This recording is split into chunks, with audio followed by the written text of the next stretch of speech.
Hello everyone. आज हम बात करने वाले हैं सीटेट के क्वेश्चन नंबर 6 की। हमारा सवाल है अकॉर्डिंग टू लेव वाइगोस्की के अनुसार language plays an important role in cognitive development of children. Children learn language through a language acquisition device. Third is children's cognitive development occurs in stages. Fourth is maturation of schemas leads to cognitive development in children.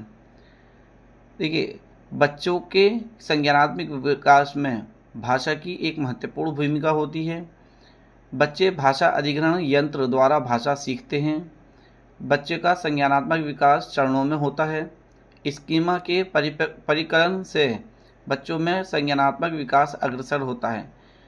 तो अब ये लेव Vygotsky के अनुसार कहना है कि लेव वाइगोस्की के अनुसार क्या है। तो लेव वाइगोस्की ने कहा है कि बच्चों के संज्ञानात्मक विकास में भाषा की एक महत्वपूर्ण भूमिका होती है। तो first is the correct answer. The language plays an important role in cognitive development of children. First answer is the correct answer. हम बात करते हैं क्वेश्चन नंबर 7 की। In a progressive classroom assessment of learners during the process of teaching learning. First is not at all helpful in children's learning. Second, creates a hindrance in the process of children's learning. Third is helpful in identifying high, low and non-achievers for the purposes of giving feedback to the parents. Fourth is very important since it gives insight into children's understanding and helps the teacher to reflect on her pedagogy. तो 7 का answer हमारा होगा। देखिए, एक प्रगतिशील कक्षा में शिक्षण अधिगम प्रक्रिया के दौरान अधिगमकर्ताओं का मूल्यांकन बच्चों के अधिगम में सहायक नहीं है, ये गलत है। बच्चों की अधिगम प्रक्रिया में रुकावट है, नहीं रुकावट। देखिए, ये नहीं वाला भी गलत है और रुकावट वाला भी गलत है। ये अभिभावकों को प्रतिपुष्टि देने की प्रयोजन से बेहद सफल, कम सफल व असफल विद्यार्थियों की पहचान को पहचानने में सहायक होता है। ये कुछ हद तक ठीक हो सकता है। अभी 4th वाला देखते हैं। बेहद महत्वपूर्ण है क्योंकि ये बच्चों की समझ की जानकारी देता है और अध्यापिका को अपने शिक्षा शास्त्र पर विचार करने में सहायक होता है। तो बेस्ट ऑप्शन इज 4। तो ये 4th है। is very important since it gives insight into children's understanding and helps the teacher to reflect on her pedagogy. Question number 8 पे आते हैं हम। क्वेश्चन नंबर 8 है an effective classroom strategy to reduce gender stereotyping and broadening developmental possibilities for all sexes in। अभी कहना चाह रहे हैं कि एक कक्षा में सभी लिंगों में जेंडर रूढ़िवादिता कम करने और विकास के विस्तार की संभावनाओं को बढ़ाने के लिए प्रभावशाली पद्धति कौन सी है। तो आइए देखते हैं। अब ऑप्शन देखते हैं हम इसके। टू इग्नोर एंड डिसमिस, नहीं, ये तो टोटल ही गलत है। इग्नोर नहीं करेंगे, डिसमिस नहीं करेंगे। To reinforce gender role as portrayed in the society. Forming same sex ability groupings या forming mixed sex activity groups in and promote discussion. देखिए, लिंगों के जैविक अंतरों की अपेक्षा करना और उन्हें अस्वीकार करना गलत, ये नहीं होगा। समाज में विचित्र और समाज में चित्रित लिंग भूमिकाओं को प्रबल करना, ये भी गलत होगा। एक ही लिंग की योग्यता समूह बनाना, ये भी गलत है। 4th है क्रियाकलाप के लिए मिश्रित लिंग सबसे अच्छी बात है। क्रिया जब हम कम्युनिकेशन करेंगे, बाद में कहीं ना कहीं डिस्कशन करेंगे, तो मिश्रित लिंग समूह बनाना और विचार विमर्श करना को प्रोत्साहित करना है। तो fourth is right, forming mixed sex activity groups and promote discussion. Fourth is 9, question number 9 पे आते हैं हम। क्वेश्चन नंबर 9 है multilingualism in a classroom needs to be understood as by the teachers.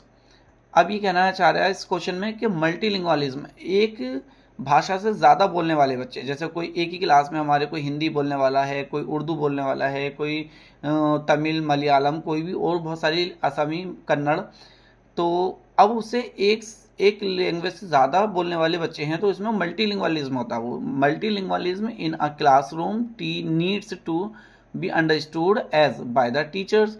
अध्यापकों को कक्षा में बहुभाषीयता को समझना चाहिए। देखिए, एन असेट एंड रिसोर्स, एक गुण और साधन के रूप में, या अ हिंड्रेंस, एक रुकावट के रूप में, अ प्रॉब्लम, एक प्रॉब्लम के रूप में, यानी समस्या, अ सिस्टमेटिक इश्यूज, एक व्यवस्थागत मुद्दा।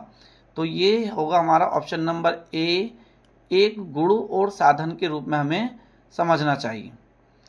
तो क्वेश्चन नंबर 10 पे आते हैं हम।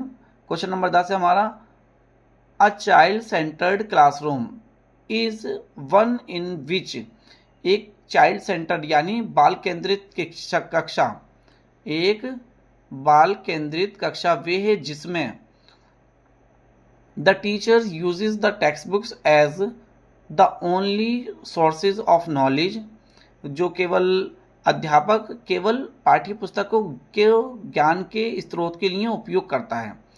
ठीक है। अब सेकंड हमारा the teacher segregates the children based on their abilities, या एक टीचर जो बच्चों को सेग्रीगेट मीन्स अलग करता है, बेस्ड ऑन देयर एबिलिटीज, और उनकी योग्यताओं के आधार पर उन्हें अलग करता है। तो हम अलग तो करेंगे नहीं, ये ऑप्शन हमारा गलत है, और ये भी फर्स्ट वाला भी हमारा गलत हो जाएगा।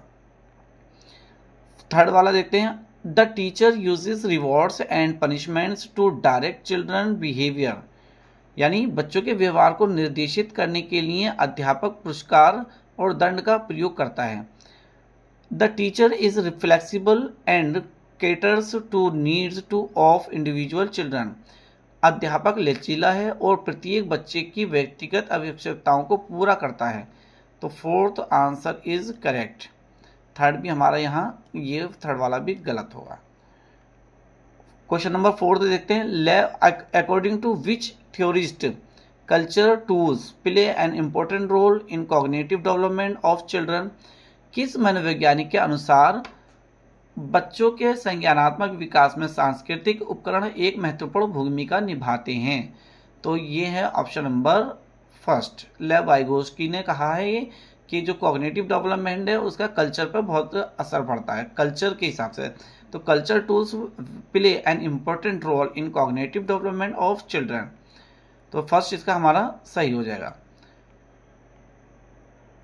क्वेश्चन नंबर 12 पे आते हैं, which of the following is not a suitable learning material for students who are partially sighted, यानी आंशिक दृष्टि वाले विद्यार्थियों के लिए, आंशिक यानी जो थोड़े आई साइट उनकी वीक होती है या मतलब उन्हें देखने में प्रॉब्लम हो, तो आंशिक दृष्टि वाले विद्यार्थियों के लिए निम्नलिखित में से कौन सी अधिगम सामग्री उपयुक्त नहीं है, यानी उनके लायक जो सामग्री का वो पढ़ने के अपने यूज़ कर रहे हैं वो कौन सी नहीं है।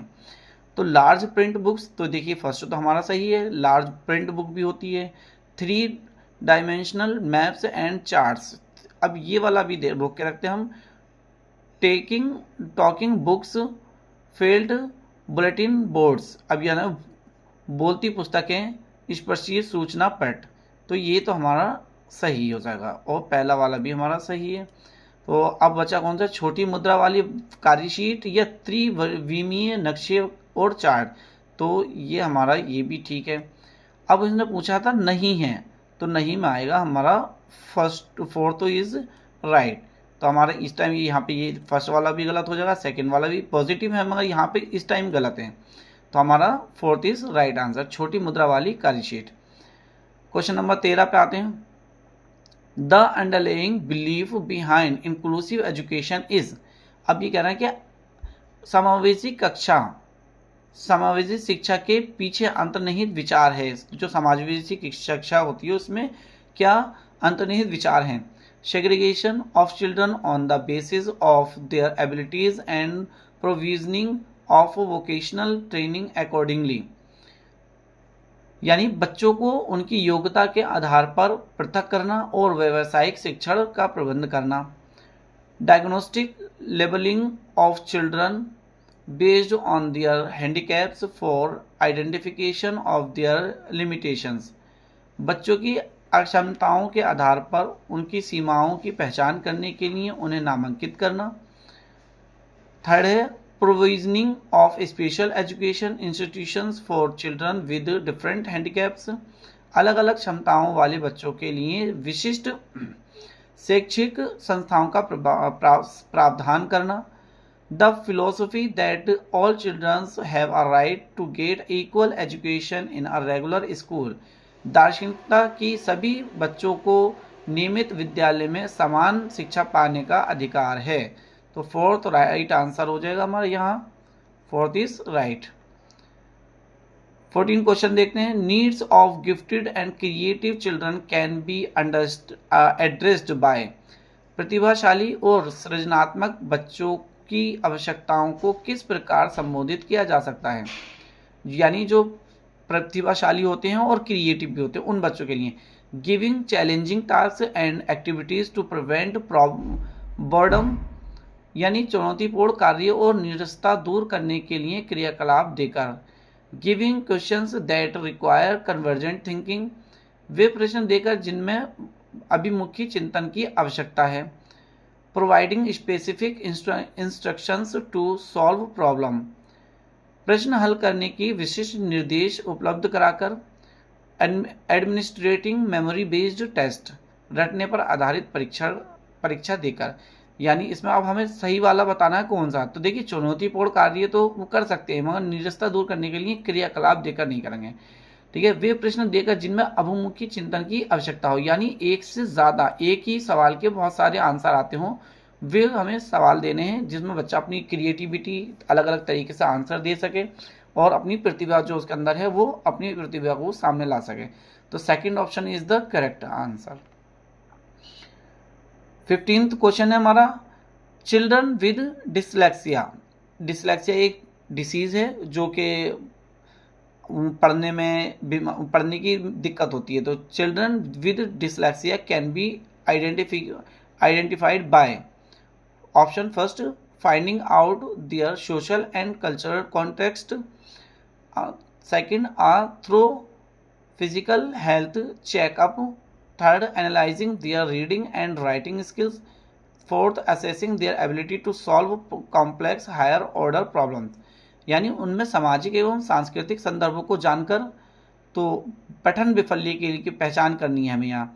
पूर्ण शारीरिक स्वास्थ्य परीक्षण नहीं, उनके पढ़ने और लिखने की कुशलता के विश्लेषण से उनकी जटिल व उच्च स्तरीय समस्याओं को हल करने की क्षमता का आकलन करके।